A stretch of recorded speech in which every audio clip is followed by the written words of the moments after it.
હું જય પટેલ આપ સૌનું હાર્દિક સ્વાગત કરું છું। સમાચારોની શરૂઆત મુખ્ય સમાચારોથી। તસ્કર ટોળકી પોલીસને હંફાવે છે। વલસાડમાં તસ્કરોનો તરખાટ, 11 દુકાનોના તાળા તૂટ્યા। ધનોરી ગામના ચોબડિયા ફળિયાના રહીશો દ્વારા અલગ ગ્રામ પંચાયતની માંગ, વિકાસના કામો નહીં થતા રહીશોએ જિલ્લા કલેક્ટર કચેરી ખાતે કરી રજૂઆત। વલસાડમાં રાષ્ટ્રીય સ્વયંસેવક સંઘ દ્વારા વિજયાદશમી પર્વ અંતર્ગત કરાયું શસ્ત્ર પૂજન। ખેરગામની જનતા હાઈસ્કૂલમાંથી છૂટા કરાયેલા વિદ્યાર્થીઓના પુનઃસમાવેશથી ઉઠેલો વિવાદ, પરીક્ષાને કારણે આંદોલન સમેટવાની તૈયારી। ટુકવાડા ગામના ડોક્ટર મનોજ સામે સરપંચ ઉપસરપંચ ચારિત્ર ઉપર ફરિયાદ। હવે સમાચારો વિસ્તારથી। વલસાડ શહેર અને જિલ્લામાં જાણે પોલીસ તંત્રની કોઈ જ ધાક ન હોય તેમ હવે ગુનેગારો બેફામ બની રહ્યા છે અને છેલ્લા કેટલાક સમયથી સક્રિય રહેલા તસ્કરો ઉપરા-ઉપરી ચોરીઓ કરીને પોલીસ તંત્રને ખુલ્લી ચેલેન્જ કરી રહ્યા છે।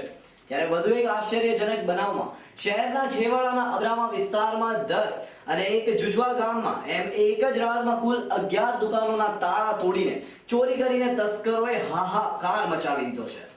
આ ઘટનાને લઈને ખાસ કરીને વેપારી આલમમાં ભારે ચિંતાનું મોજું ફરી વળ્યું છે।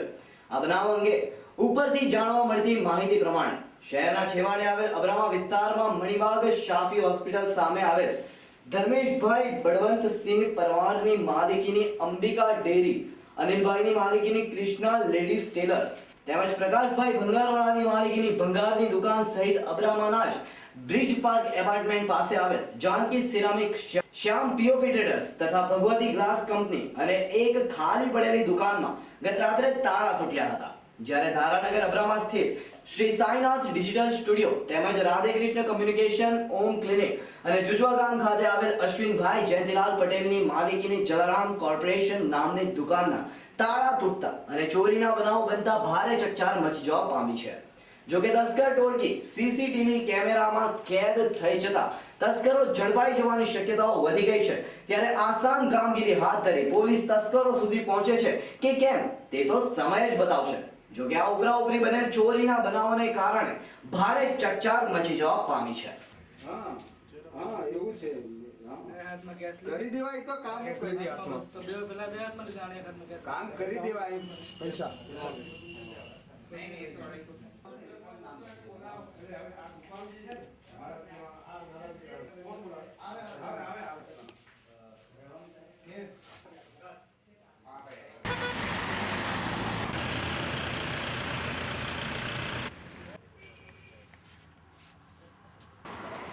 जय जलाराम कर जय जलाराम जय जलाराम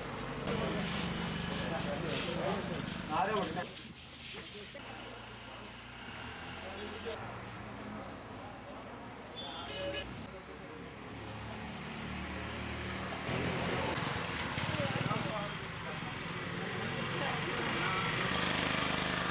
धनजीभाई पटेल जय जलाराम छो मिल फड़िया जुजवा कंपाउंडनी अंदर त्या मारी हार्डवेर अने जय जलाराम कॉर्पोरेशन नामनी दुकान आवेली है।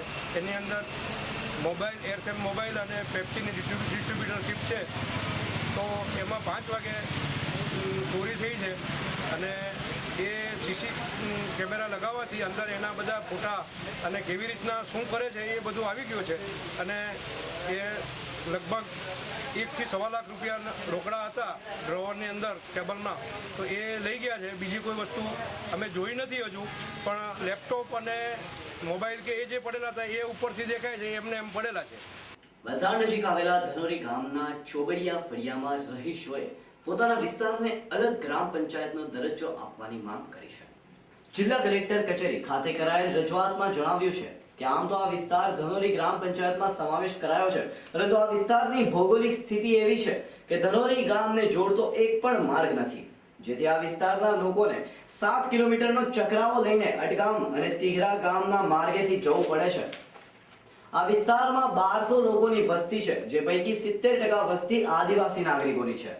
જેઓ મોટા ભાગે ખેતી કામ અને મજૂરી કામની સાથે સંકળાયેલા છે. આ વિસ્તારનો છેલ્લા દાયકાઓથી કોઈ જ વિકાસ થયો નથી, જે અંગે તાજેતરમાં ગ્રામ પંચાયતની ગ્રામ સભામાં પણ રજૂઆત કરાઈ હતી, જેમાં આ વિસ્તારના લોકોની માંગ માટે ઠરાવ કરાયો હતો, જે ઠરાવમાં ગામના સરપંચ દ્વારા ફળિયું ગામથી અલગ હોવાની કેફિયત રજૂ કરાઈ છે. ત્યારે આ ફળિયાને અલગ ગ્રામ પંચાયતનો દરજ્જો મળે તેવું લોકો ઈચ્છી રહ્યા છે. મારું નામ જીગુભાઈ સોમાભાઈ પટેલ છે. હું ધનોરીના ચોબડિયા ફળિયામાં રહું છું. અમારે ચોબડિયા જે ફળિયું છે એ ધનોરીથી લગભગ 7 કિલોમીટર દૂર છે અને એને જોડતો કોઈ રસ્તો છે નહીં. અને અમારે ચોબડિયામાં કોઈ પણ કામ થઈ શકતું નથી અને એના અનુસંધાનમાં અમારે એમ કે ચોબડિયા રેવન્યુ કામ બનાવી આપો તો વધારે સારું. વલસાડ શહેરના નગરપાલિકા પાર્કિંગ પ્લોટ ઉપર રવિવારે સાંજે 5 કલાકે રાષ્ટ્રીય સ્વયંસેવક સંઘ દ્વારા વિજયાદશમી પર્વની ઉજવણી કરવામાં આવી હતી. આરએસએસ દ્વારા વિજયાદશમીનું પર્વ દર વર્ષે નિયમિત અને પરંપરાગત રીતે મનાવવામાં આવે છે. આ પ્રસંગે આરએસએસના મુખ્ય અગ્રણીઓ અને કાર્યકરો હાજર રહ્યા હતા અને પ્રાસંગિક ઉદ્બોધન કર્યું હતું.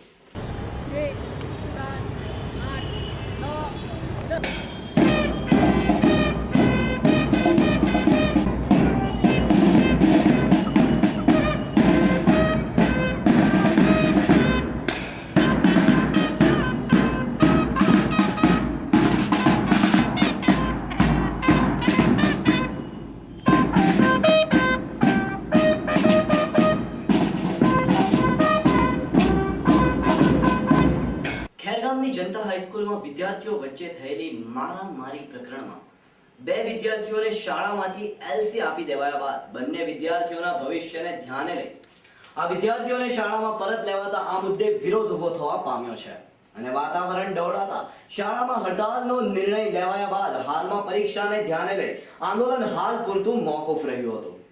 નવસારી સીઆઈડીના શ્રીમતી દીપિકાબેન પટેલ સ્થળ ઉપર દોડી આવ્યા હતા. આ મામલો ખેરગામ પંથકમાં ભારે ચર્ચાનો વિષય બન્યો છે. ત્યારે હાલમાં પરીક્ષા દરમિયાન શાંતિનો માહોલ જળવાઈ રહે તે માટે ચુસ્ત બંદોબસ્ત ગોઠવી દેવામાં આવ્યો છે.